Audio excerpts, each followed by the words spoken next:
Storytime. I'm E.R.A, and tonight we're going to be reading Chapter 6 from my novel, The Clinic. Chapter 6 looks at how the WPO values people and the terrifying implications that has on some of the members of their society. Chapter 6, How Can I Choose? Instead of seeing these children for the blessings that they are, we are measuring them only by the standard of whether they will be future deficits or assets for our nation's competitive needs. Jonathan Kozel. The girls joyously rushed through the cool water from the sprinkler, giggling, dancing, and skipping. Thunderous shouts of excitement rang from their petite frames. Maria used her hands to deflect some of the spray towards their father, who stood at the side of the yard and watched them with a content smile, still wearing his work uniform. The happiness and safety of his daughters gave meaning to Raphael's many sacrifices. Their immigration from Spain had been difficult. Spain was a stable and successful WPO nation, but he felt they would be safest in the WPO global capital. After seeing what happened to France, Korea, Brazil, Canada, and numerous other nations when they refused to become part of the World Peace Organization, he realized Spain might resent the alliance and try to become emancipated somehow. The Spanish were a strong and willful people, but not ruthless like those from the WPO home nation. It was better for his family to sleep close to the beast, lest it come for them unawares.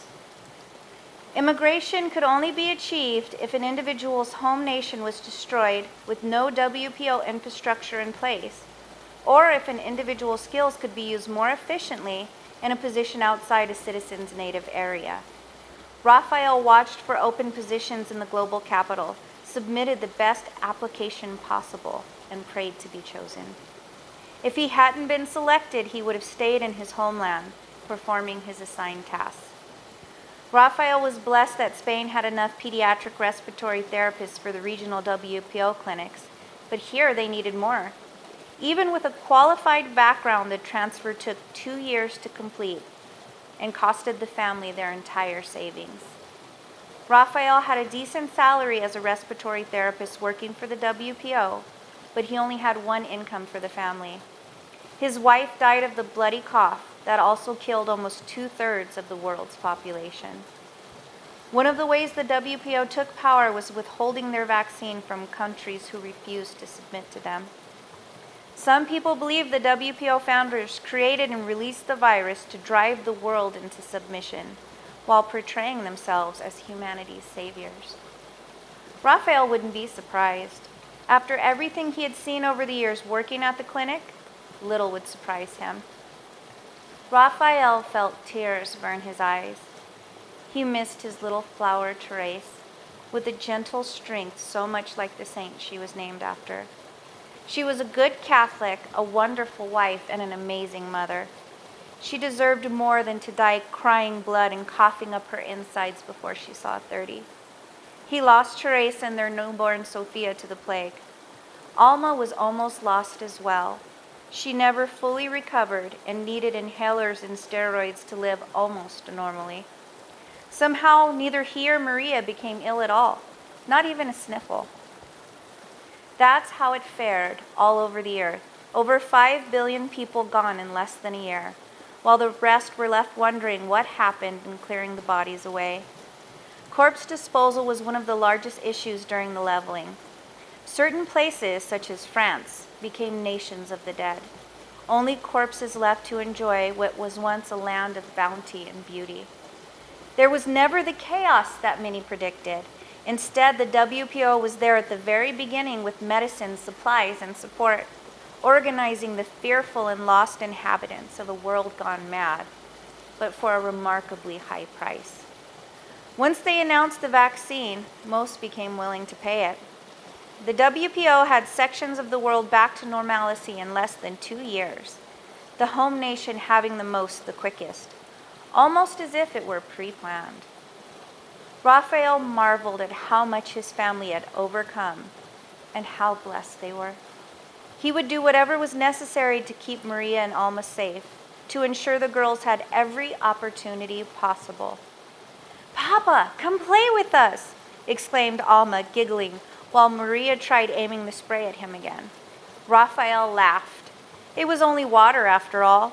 He ran over into the sprinklers in his good shoes and uniform, making both of his daughters squeal and giggle hysterically. He lifted Alma into the air and twirled around. He placed her back onto the grass, then grabbed Maria's hands and danced merrily with her, the water spraying them all. The cold water and warm sun felt delightful. His heart overflowed with happiness. In his daughters' joyous faces, he could see the love of God. That night, after tucking the girls in and readying himself for bed, Raphael heard Alma coughing uncontrollably. He opened his bedside table drawer and grabbed her extra inhaler, then rushed to her bedroom. "I'm here, baby. Everything's okay," Raphael said as he put his arm around Alma and helped her breathe the medicine into her constricted lungs. After several minutes and more treatments, Alma was still struggling to catch her breath. He tried an injection of corticosteroids. Alma was still gasping and wheezing. She needed more care than he could provide her at home to get this under control. "Maria!" Raphael shouted. "Get dressed and help me get Alma to the car." He waited until Maria came into the room and then rushed into his own to quickly throw on clothes. His socks didn't match, and he forgot a belt to keep his pants in place. They hung low on his hips, threatening to fall. He went back to Alma's room and lifted her from the bed, carrying her out to the car while Maria followed closely. "Her medicine isn't helping. We need to get her to Dr. Alvarez," he told Maria as he got the girls situated in the car, Alma with her head resting on Maria's shoulder. They arrived at the WPO emergency hospital in less than 30 minutes. Raphael had already messaged Dr. Alvarez from the car, so he should be at the facility soon. Raphael knew better than to let the general population pediatricians treat Alma. He paid handsomely to have her treated by a specialist reserved for WPO officers and staff. Without his job at the clinic, this wouldn't be possible. Alma was the reason he worked in that den of evil. He had no choice. Even in Spain, before his transfer, he thought of finding another career, but he couldn't risk Alma's life for it. At least here she had a chance for a good future. Both girls did. He would continue to do whatever was necessary to ensure they had the best life he could provide for them. The emergency medical staff got Alma in a bed, on a ventilator, and attached to machines that monitored her vitals. Her oxygen level was at 87%, and her heart rate was 148 beats per minute. She was not doing well. Dr. Alvarez arrived moments later. He immediately administered corticosteroids into her IV. She stabilized after an hour of treatment, but wasn't well enough to have the endotracheal tube removed and breathe on her own. "Mr. Garcia, I know you don't want to hear this, but you need to make a choice for your daughter. She needs a lung transplant, or you should seriously consider termination.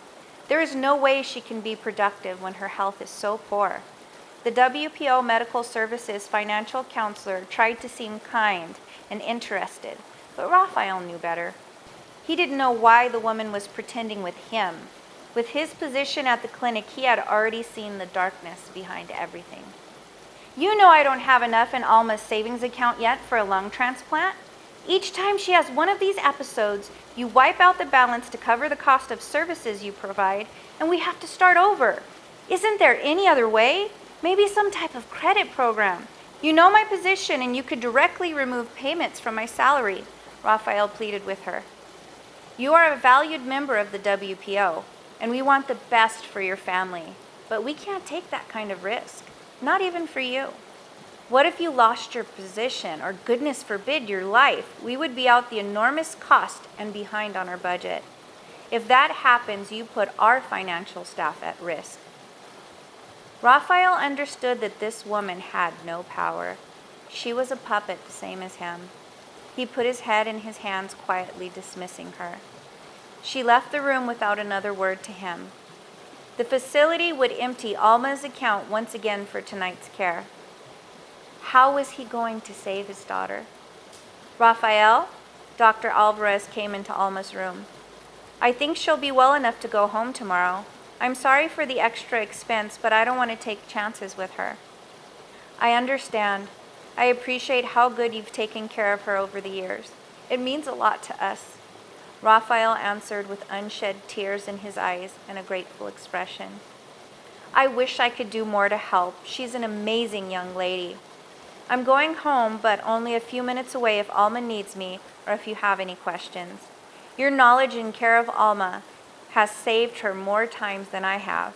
She is blessed to have a father with your enormous dedication and medical skills. I'll do whatever I can to help you.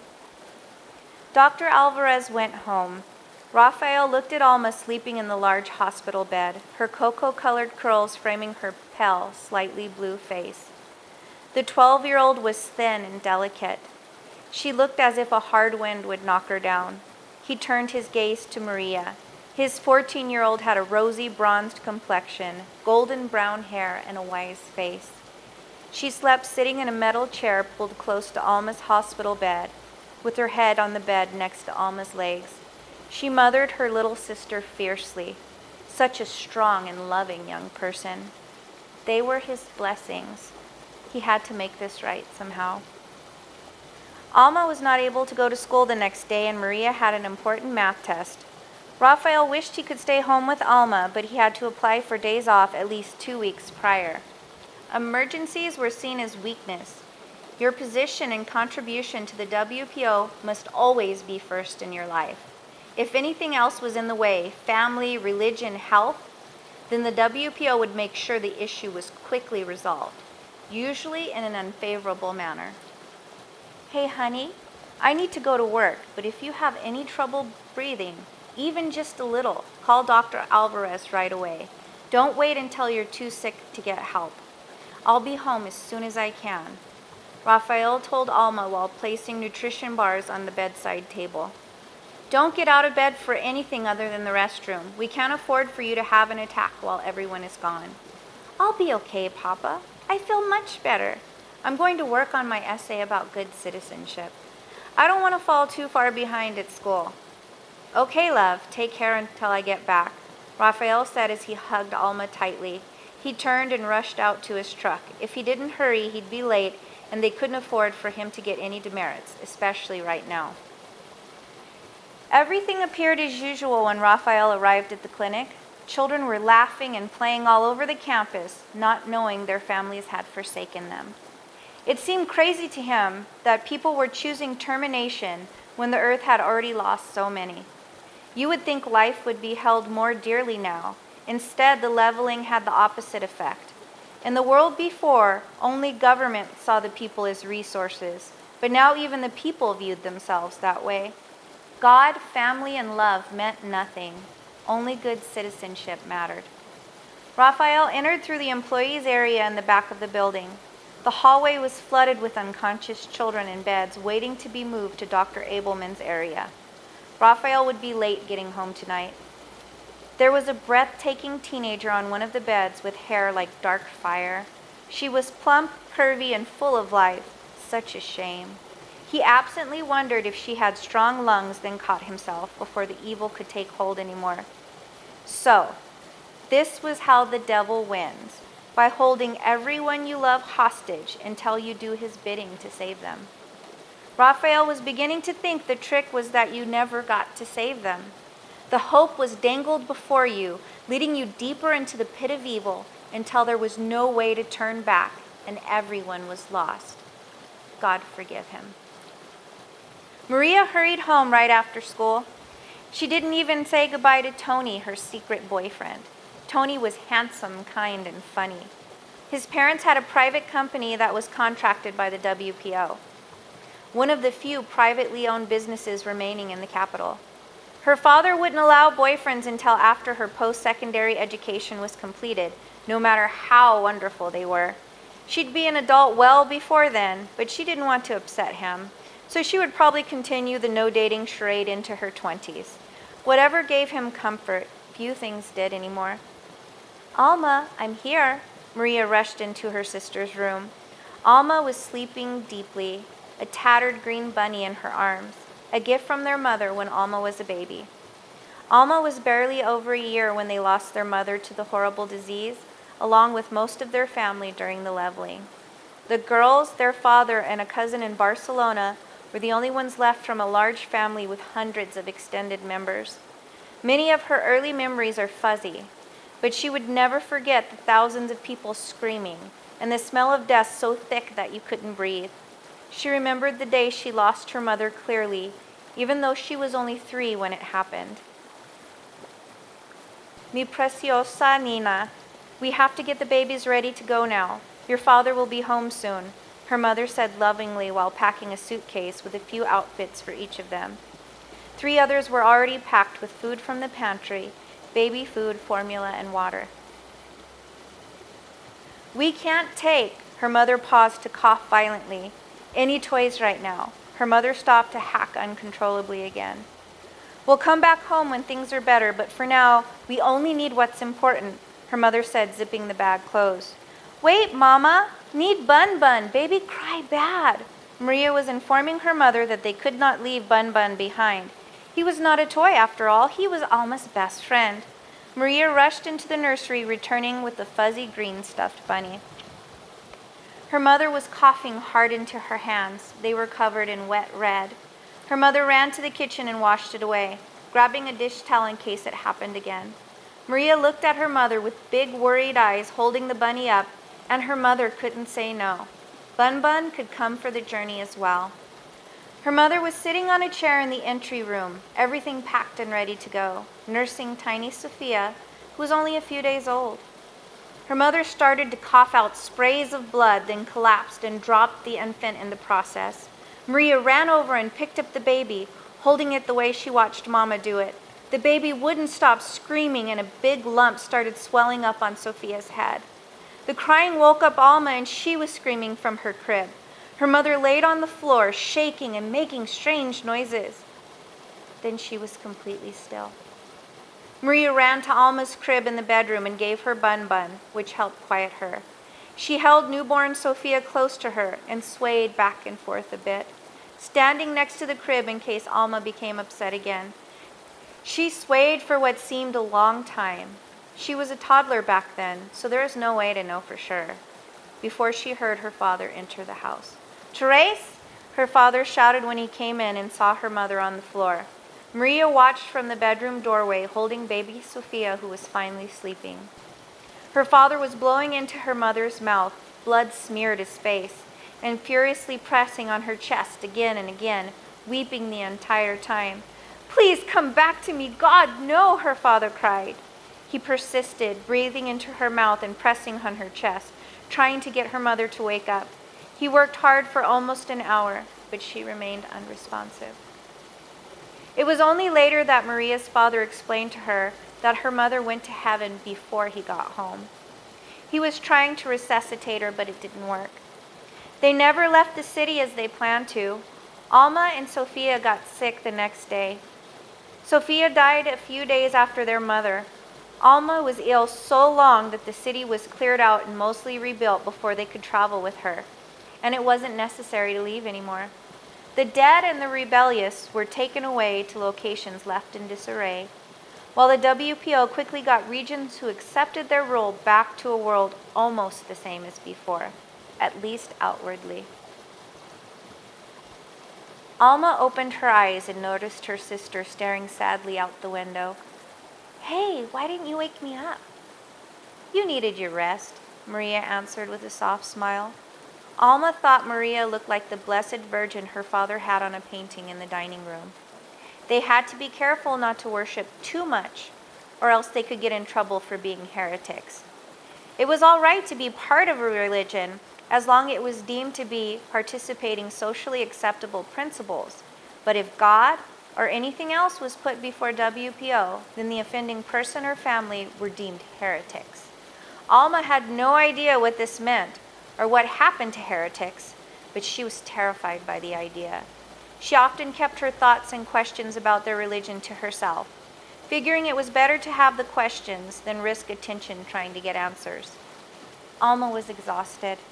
Every year she seemed to struggle harder to breathe. She never got well. Sometimes, like yesterday, she could enjoy herself and forget everything, but most days her lungs ached, and sometimes there was excruciating pain, as if the air itself was smothering her. She was afraid to die, but maybe there wasn't any other choice. Her father promised her new lungs and a healthy future, but she believed he only said those things to cheer her up.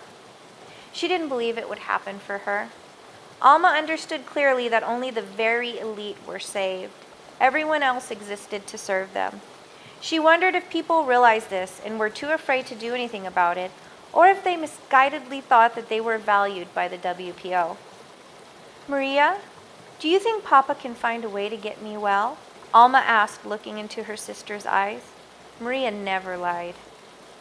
"If he can figure out the payment, there is a way to make you well again. He's working on it.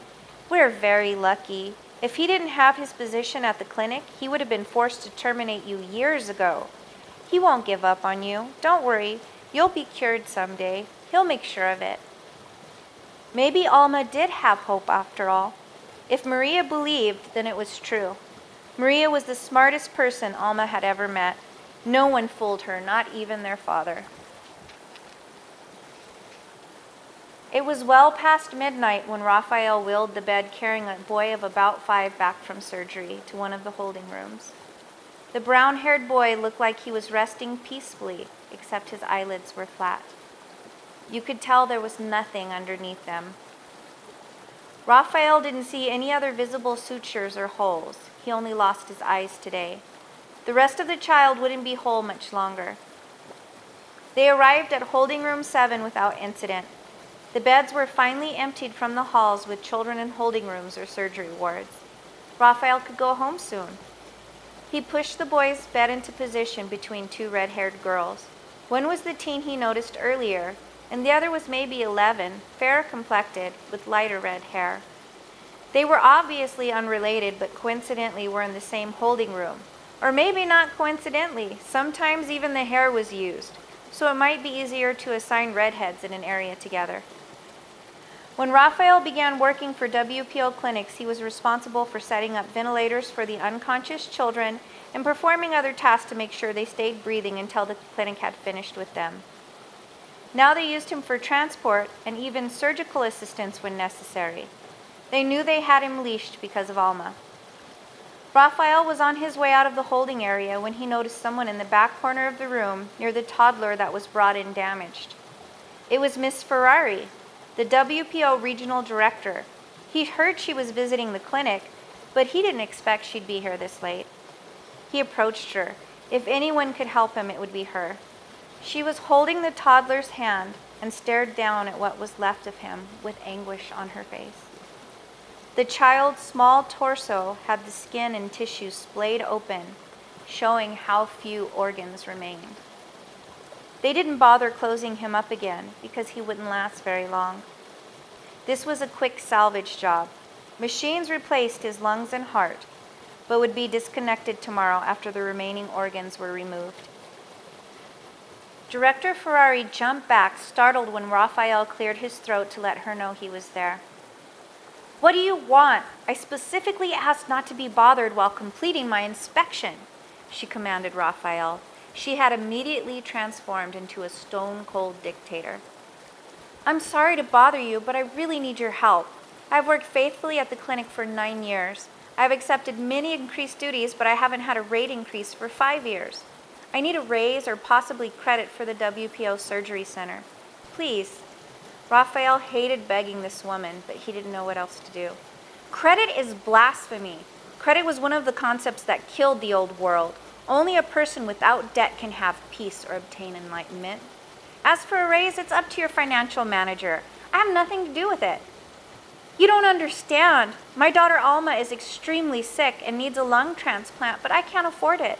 Her treatment takes all my savings, and I can never get her medical account with enough in it to cover the surgery. She's getting worse. I don't know what to do."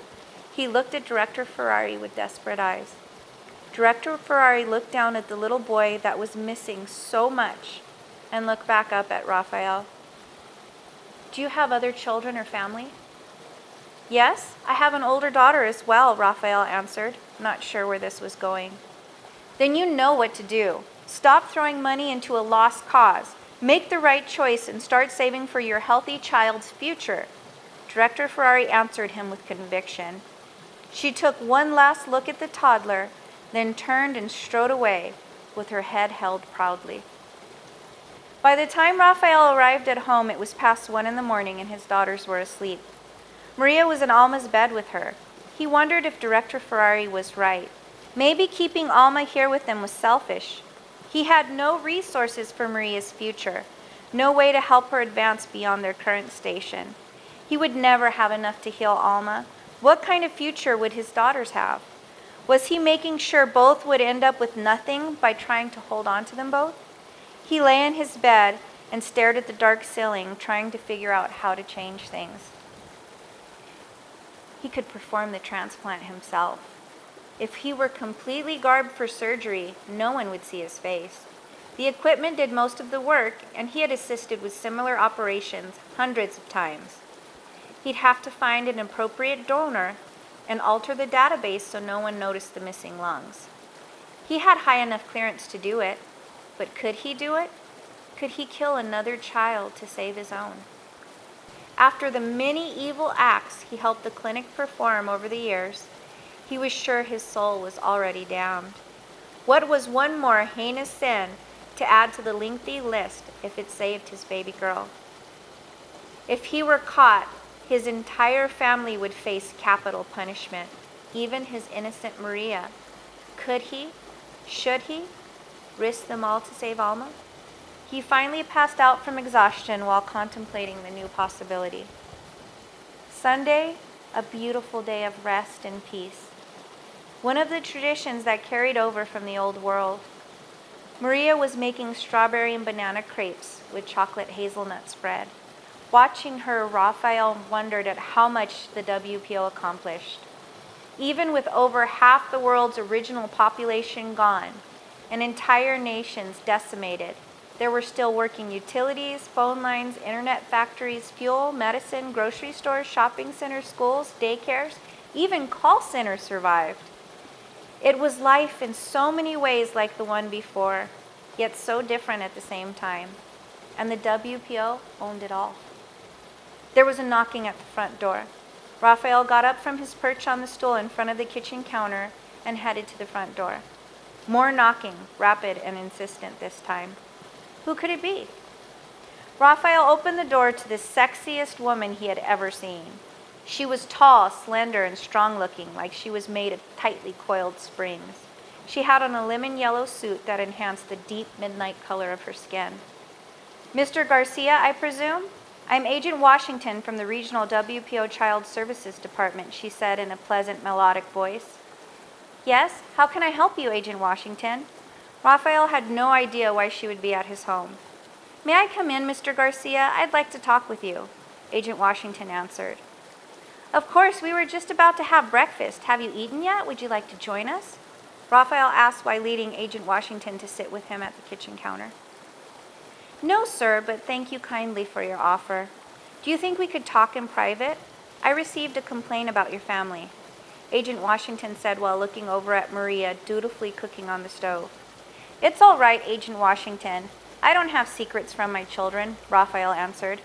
He and the agent both knew he was lying, especially where his WPO position was concerned, but they were used to pretending differently in front of outsiders. Okay then, Mr. Garcia. The regional director contacted me this morning because she felt you were sacrificing the care and quality of life of a healthy child to support a physically disabled one. Do you want to explain this to me? Raphael looked around for Alma. She was still resting in her room. Agent Washington, I pay my taxes and bills on time, I never miss work, and my daughters attend and excel at school. How can anyone question me? The director is not the only complaint I've had. WPO emergency financial advisors say they feel you're becoming unstable, and your daughter has a low quality of life because of her debilitating illness. How long are you going to keep putting your family through this? The agent asked with kindness reflected in her voice and deep obsidian eyes. She reached out and held his hand. I know you love your daughter, but you must realize this is selfishness on your part. If you weren't such a valued citizen and staff member, this decision would have been made for you long ago. There is a reason any who become ill beyond help are humanely terminated. It is the best possible choice for them. Making them continue to suffer in this life is cruel and abusive. Raphael pulled his hand away and wondered if she believed what she was saying. It seemed so. How dare you, especially to me? Only the workers of our society have to fear this. For the elite, anything is curable and life has no end. How is that fair to my child?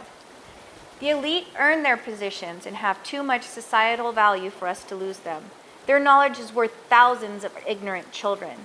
Your choices led your family here. You could have worked harder for an advancement, married someone with a good position, or started a lucrative trade. Nothing in our society can be given freely. Everything must be paid in full, or else will we become the crumbling, sniveling society we replaced. Raphael looked up, trying to decide what to say, and noticed Maria and Alma holding each other in the kitchen doorway, tears pouring down both their faces. Alma pushed Maria away from here. Take me then, Agent Washington, Alma shouted, rushing over to the agent, coughing and out of breath. Wherever it is you take us to end it, take me there now. Just leave my family alone. No, Alma, Raphael cried. I can get the money for your operation. I just need more time, sweetheart. I'm sorry, Father. I don't believe you or Maria anymore. I see the way everyone looks at me, like I have no right to exist. I disgust them. The kids at school remind me every day that I shouldn't be here. They say I only live because you're a baby killer at the clinic. I'm tired and I don't want special privileges. I'm ready to be with Mama and Sophia. Goodbye, Daddy. I love you. I love you, Maria. I will watch you from heaven. Alma grabbed Agent Washington's hand and led her towards the front door. Raphael grabbed Alma's other hand and tried to pull her back. Alma yanked it from him. No, Father. I've made up my mind. May God keep you safe until we meet again in heaven. Agent Washington and Alma walked out the front door. Maria crumbled to the floor, weeping uncontrollably. Raphael sat down at the kitchen counter, pondering how quickly you can lose what you love most. All the wickedness he carried out for nothing. His little angel was taken from him anyway. That was chapter 6 of The Clinic. We're starting to see the hard decisions that people in this society are being forced to make.